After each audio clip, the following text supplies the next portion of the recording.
Hello everybody, it's Graham Elwood, the Apologist. Organized a little local end human trafficking event here, which was pretty amazing, and just to see it. I drove by randomly, and as somebody who's covered the Epstein case, many of my viewers know I have a whole Epstein playlist. So tell us why this is important to you, and what you're hoping to accomplish with events such as this.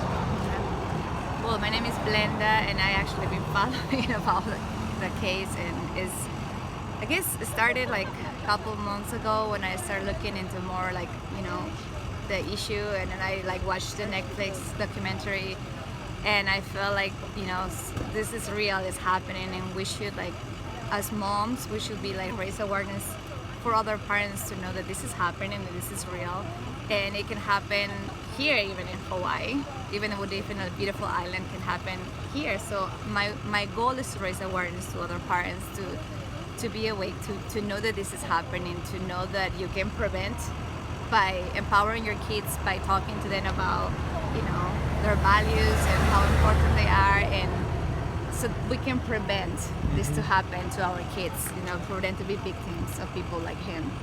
Well, yeah, that's an excellent point, because in learning and covering that, I mean, I've seen that, and you talk to some of the victims, the survivors, how the trafficking happened, like you say, it can happen can happen to kids Correct. living in nice suburban areas, and parents are paying attention, but it can happen quickly, and it's important for people to be aware of what it looks like and how it can just present itself. And it's a thing, I know it's sort of an uncomfortable subject for a lot of people. It is super uncomfortable. Right. I remember when I started unraveling that and learning more about it, it was I didn't want to see it. But then I was like, I was uncomfortable, but I was like, well, I have kids, and if I don't stand for my kids, for my own kids, like who else is going to do it? It starts with us. If we want to see the change, we have to change. We have to do something about it. So that's where I come from. How is it, so for any parents watching out there, I'm sure it's not an easy conversation to have with your kids. How do you approach that, or how would you recommend approaching that?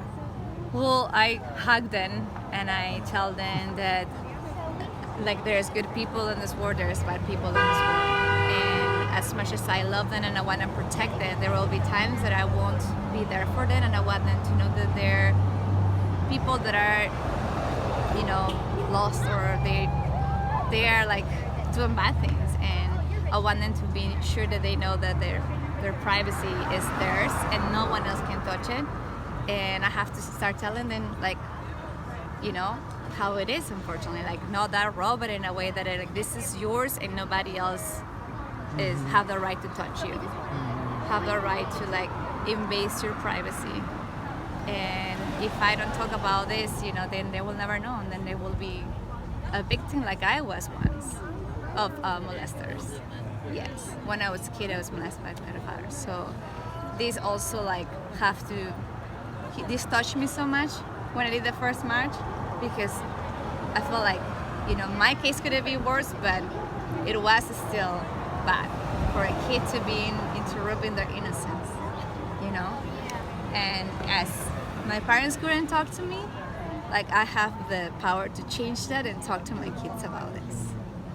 I appreciate you sharing that. I'm a survivor as well, and I've talked to my audience about that, and it's why I think it's important, like, as survivors, to speak up about this, to show that it can be anybody. Correct. As a friend of my mother's, it's somebody that you don't. Your relatives. Yes, it can be relatives. It can be anybody. I was molested by a woman. There can be Exactly. anybody, and It's real. It's real, and we want And it's unfortunate. Yeah. It shouldn't be the case. But because it's real, and because we have silenced it for so much, because when it happened, what I was sharing in my platforms too as well, it's like what you do first is you freeze, and then you remain quiet, and the silence is what it kills us. Like, you feel guilty, you feel dirty, and it's not your position to feel that way, but you have to feel empowered, you have to feel like you come out of that, and you have a voice now that you're an adult, and you can stand up for the ones that don't have one. And that's what I'm coming with. That's my goal. Yeah, this is impressive because it might not seem like a lot, just holding up some signs, getting people to honk, but everybody has to think about this now. Yeah. And this is at the end. It was a lot of people. Yeah. This is the we already finished it, but it was a good turnout. It was like 50 to 60 people that came actually, and there's a lot of people passing by, and they were, what is this? Or I wanted to know, or I wish I knew about this. So yes, we need to talk about this, and my goal is to do this monthly in the island of Hawaii. So next month, or at the beginning of November, we might do it on the south side and then the west side, as we're rotating, so then people know that this is not just talkings, but there are facts. So, Okay, yes. Thank you so much for your time. Thank you for doing this. I appreciate I it. appreciate it. So we'll be in touch. Maybe I'll come to the next one. Yes. All So right. you live here. Yes. Got it. Okay. Thank you. Okay. Where is your